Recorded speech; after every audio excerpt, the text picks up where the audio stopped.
एक परीक्षा की घड़ी है। वो समुद्र की लहरों में जाकर वहां पर तैरना चाहते हैं, लेकिन अब इनमें से कुछ बच्चे ही चुने जाएंगे जो सबसे ज्यादा फुर्तीले और सबसे ज्यादा ताकतवर होंगे। वो ही बच्चे समुद्र की लहरों का आनंद उठा पाएंगे। बाकी के बच्चे शिकारियों के शिकार हो जाएंगे। ये नियति का तरीका है। ताकतवर को ही नियति के यहाँ जगह मिलती है, कमजोर की यहाँ कोई जगह नहीं। इस बात में कोई शक नहीं कि पुराने जमाने के लोग बहुत ताकतवर हुआ करते थे, और ये बात भी सच है कि वो लोग जिंदा रहने के लिए खाना खाते थे और हम सिर्फ जीभ के स्वाद के लिए खाना खाते हैं। चाणक्य ने अपने एक प्रसिद्ध श्लोक में कहा है कि रोटी से 10 गुना ज्यादा ऊर्जा आटे में होती है। आटे से 10 गुना ताकतवर दूध होता है, और दूध से 8 गुना ताकतवर मांसाहार होता है, और मांसाहार से 10 गुना ताकतवर घी होता है। आज की तारीख में यदि किसी इंसान को घी खाने के लिए दिया जाए तो वो 1 चम्मच से ज्यादा नहीं खा पाएगा।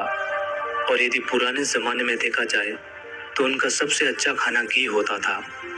आप महाराणा प्रताप के बारे में तो पढ़ा ही होगा। वो जितना वजन लेकर रणभूमि में लड़ते थे, इतना वजन तो आज के 4 आदमी उठा भी नहीं पाएंगे। वो लोग इस दुनिया में सच में जिंदा थे, और हम शायद जबरदस्ती जिंदा है।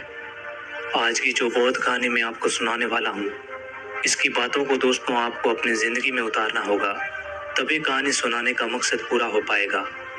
इस कहानी में हम कुछ ऐसी बातें, कुछ ऐसे रहस्य जानेंगे, आपको हमेशा स्वस्थ बनाए रखेंगे, क्योंकि पहला सुख निरोगी काया। दुनिया का सबसे बड़ा धन ही हमारा स्वास्थ्य है। चलिए शुरू करते हैं। पुराने समय की बात है। एक राज्य का राजा बहुत ही पराक्रमी था। वो राजा इतना ताकतवर था, आसपास के 50 से ज्यादा राज्य उस राज्य पर आक्रमण करने से पहले 100 बार सोचते थे। उन्हें पता था कि वहाँ के राजा और वहाँ की सेना बहुत ही ज्यादा ताकतवर है। राजा अपने प्रजा के लिए काम करता था। प्रजा के लिए जो सबसे फायदेमंद चीज होती, उसी चीज का फैसला लेता। लेकिन जब राजा अपने घर की तरफ देखता तो उसे बहुत चिंता होती। उस राजा के 2 पुत्र थे। बड़ा वाला पुत्र बहुत ही ज्यादा ताकतवर था। वो हर चीज का हुनर सीख चुका था। तलवारबाजी हो, भाले से खेलना हो या आग से खेलना हो, वो हर तरफ की चालबाजी से संपूर्ण था। उसे जो भी चीज सिखाई जाती वो बहुत ही जल्दी सीख जाता। सब राज्य के लोग यही कहते कि यही राजा का उत्तराधिकारी बनेगा। और एक छोटा पुत्र था जो बहुत ही ज्यादा कमजोर था। वो कुछ भी नहीं सीख पाया, न तलवारबाजी सीख पाया, न युद्ध की रणनीतियां सीख पाया। वो हमेशा से आलस में पड़ा रहता। राजा को ये बात बहुत ही तकलीफ देती। राजा चाहता था कि दोनों बच्चों को बराबर राज्य मिले, क्योंकि दोनों तो मेरे ही खून है ना। राजा को पता था कि ये जो बच्चा कमजोर है, ये इसकी गलती नहीं है, लेकिन इसे कुछ बातों का ध्यान रखना होगा, तभी ये दूसरे जैसा पराक्रमी बन पाएगा। इसी बात को ध्यान में रखते हुए एक बार राजा अपने छोटे पुत्र को एक आश्रम में ले गए। उसी आश्रम में ले गए जहाँ पर उसी राजा ने अपनी शिक्षा ग्रहण की थी। उन्हीं गुरु के पास अपने पुत्र को ले गया और उसे कहने लगा, गुरुदेव, मैं चाहता हूँ कि मेरा बच्चा आपसे शिक्षा ग्रहण करे। ये कभी भी कुछ भी सीखना नहीं चाहता। मेरा दूसरा बेटा बहुत ही बड़ा पराक्रमी है और राज्य को आज भी संभाल सकता है, और ये हमेशा से मेरा चिंता का विषय बना है। मैं क्या करूं कि इसको भी अपने दूसरे पुत्र की तरह बड़ा बना दूं। मैं चाहता हूं कि दोनों पुत्रों को बराबर का अधिकार मिले। मैं किसी के साथ भेदभाव नहीं करना चाहता। ये बात सुनकर वो गुरुदेव कहते हैं, मैं जानता हूँ राजा, इस पुत्र को क्या तकलीफ है। तुम कुछ दिन के लिए इसको यहीं पर छोड़कर चले जाओ। मैं तुम्हें आश्वासन देता हूँ कि जब तुम वापस आओगे तो तुम्हें ये पुत्र नहीं दिखेगा, इसी की जगह कोई और दिखेगा, जिस पर तुम शायद ही विश्वास कर पाओगे। क्योंकि गुरुदेव बहुत बड़े आत्मज्ञानी थे। वो उस पुत्र को देखकर ये समझ गए थे कि इस बच्चे को क्या तकलीफ है और इसे कैसे पराक्रमी बनाया जा सकता है, क्योंकि वो आखिर एक राजा का खून था। बस उसे इसी बात का एहसास करवाना था। राजा वहां पर अपने बच्चे को छोड़कर चले जाते हैं। उसके बाद वो शिष्य उसी आश्रम में रहने लगा। बहुत दिन बीत गया, लेकिन गुरुदेव सही समय का इंतजार कर रहे थे। एक दिन वो गुरुदेव उस शिष्य से कहते हैं, चलो आज मैं तुम्हें कुछ दिखाना चाहता हूँ। उसके बाद उस बच्चे का हाथ पकड़ते हैं और एक पहाड़ी पर लेकर जाते हैं। उस पहाड़ी पर ले जाकर वो गुरुदेव कहते हैं, कि आज मैं तुझे जो सिखाने वाला हूँ वो तुम्हें ध्यान से सीखना होगा, क्योंकि यदि तुमने आज नहीं सीखा तो जिंदगी में कभी कुछ भी नहीं कर पाओगे। क्योंकि अब तुम्हारे घर जाने का वक्त आ चुका है। मैं तुझे ये एहसास करवाना चाहता हूँ कि तुम इस धरती पर क्यों आए। उसके बाद वो गुरुदेव कहते हैं, जरा ऊपर ध्यान दो। ऊपर एक चील दिखाई देती है जिसके पंजे में अपना बच्चा पकड़ा हुआ था।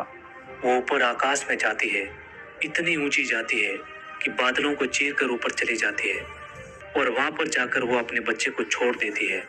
गुरु और वो शिष्य उस चील को ध्यानपूर्वक देख रहे थे। वो चील अपने बच्चे को छोड़ देती है। उसका बच्चा पत्थर की भांति नीचे जमीन पर आने लगता है। वो जब नीचे आने लगा तो अपने पंखों को फड़फड़ाने लगता है, लेकिन उसके पंख नहीं खुलते और वो एक गोल पत्थर की तरह नीचे गिरने लगता है। जैसे ही वो नीचे गिरने ही वाला होता है, ऊपर से एक पंजा आता है और उसे पकड़ लेता है और वो पंजा उसकी माँ का होता है। उसके बाद वो माँ फिर उसको ऊपर लेकर जाती है, फिर उसको आकाश में ले जाकर वहीं से छोड़ देती है। चील ऐसा कर रही थी, तभी गुरुदेव उस शिष्य का हाथ पकड़ते हैं और एक पेड़ पर लेकर जाते हैं। उस पेड़ के पास उस चील का घोंसला था। उस घोंसले में उस शिष्य को दिखाते हैं, इस घोंसले को ध्यान से देखो, इसी में उस चील का बच्चा रहता है। और इस पेड़ को ध्यान से देखो, इस पेड़ पर कितने फूल हैं, लेकिन फिर भी इस घोंसले में एक भी फूल नहीं है। वो अपने कोमल बच्चे को इस फूलों के अंदर रख सकती है, लेकिन वो जानती है कि फूलों में रहकर ये सिर्फ पक्षी बनेगा, लेकिन जब ये कांटों वाले घोंसले में रहेगा तभी ये एक चील बन पाएगा। और तुम भी एक राजा के बेटे हो, इसीलिए तुम्हें इस तरीके से फूलों में नहीं रखा जा सकता। तुम्हें भी कांटों में रहकर अपने आप को मजबूत बनाना होगा। और वो चील आज यही कर रही है। वो चील अपने बच्चे को उड़ाना सिखा रही है। वो बार बार जाकर अपने बच्चे को नीचे पटक रही है ताकि वो उड़ना सीख सके। वो जिस चीज के लिए पैदा हुआ है, वो जहाँ पर पैदा हुआ है, वो अपनी माँ अपने बच्चे को सिखाना चाहती है, उसका एहसास कराना चाहती है। यदि वो किसी दूसरे पक्षी की योनि में पैदा हुआ होता तो ये सब उसे करना नहीं पड़ता। वो एक फूलों में पैदा हो जाता और फूलों में ही खत्म हो जाता। लेकिन चील के बच्चे का ये नियम होता है कि नियति उसे तभी जिंदा रखेगी जब ये सब हुनर वो सीखेगा। और तुम भी एक राजा के बेटे हो। तुम भी जब ये हुनर नहीं सीख पाओगे तो एक दिन मारे जाओगे। ये देखकर शिष्य को बहुत कुछ सीखने को मिला। उसने कहा, गुरुदेव, मुझे अब बहुत कुछ एहसास हो रहा है। मुझे पता है कि मैं एक राजा का बेटा हूँ और मैं इस तरीके से जिंदा नहीं रह सकता। उसके बाद वो गुरुदेव उस शिष्य को पकड़कर आश्रम में लेकर आते हैं और वहां पर कहते हैं, मैं तुझे कुछ बातें सिखा रहा हूँ जो पूरी जिंदगी अपने जीवन में याद रखना। चील से तो तुमने बहुत कुछ सीखा है, लेकिन तुम चील के बच्चे की तरह तो ज्ञान नहीं ले सकते ना। आखिर तुम एक इंसान हो, तुम्हें इंसान की तरह ही अपने शरीर को बनाना होगा। आज मैं तुझे कुछ बातें बता रहा हूँ जो तुम्हें अपने घर जाकर करनी है, तभी तुम एक पराक्रमी राजा बन पाओगे, अपने शरीर को स्वस्थ रख पाओगे। क्योंकि राजा कभी बीमार नहीं पड़ता और तुम्हें यदि बीमार नहीं पड़ना है तो तुम्हें इस बातों का हमेशा ध्यान रखना। पहली बात जो तुम्हें ध्यान रखनी है, हमेशा सुबह जल्दी उठना। और तुम एक इंसान हो, इसीलिए तुम्हारे लिए 6 से 8 घंटे की नींद बहुत है, इससे ज्यादा कभी मत सोना। और सुबह जल्दी उठकर अपना जो हुनर होता है, जो एक राजा अपने हुनर सीखता है, वो हुनर तुम्हें सुबह जल्दी उठकर सीखना है। सुबह जल्दी उठकर तुम योगा और प्राणायाम करना है। अपने शरीर को जितना तुम स्वस्थ रखते हो उससे भी ज्यादा तुम अपने अंदर की शक्ति को भी स्वस्थ और अच्छा रखना। अपनी मानसिक शक्ति को भी इतना ही बढ़ाना। और यही मानसिक शक्ति तुम्हें ध्यान से मिलेगी। हमेशा ध्यान करना, हमेशा सुबह जल्दी उठकर प्राणायाम करना, हमेशा सुबह जल्दी उठकर योगा करना, और यही तुम्हें हमेशा मजबूत बनाएगी। और यदि तुम जिस दिन सुबह जल्दी नहीं उठते हो तो एक तरीका अपनाना, इसे तुम बहुत जल्दी सुबह उठ पाओगे।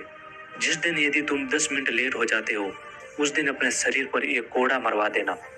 यदि दूसरे दिन 20 मिनट लेट हो जाते हो तो 2 कोड़े मरवा देना।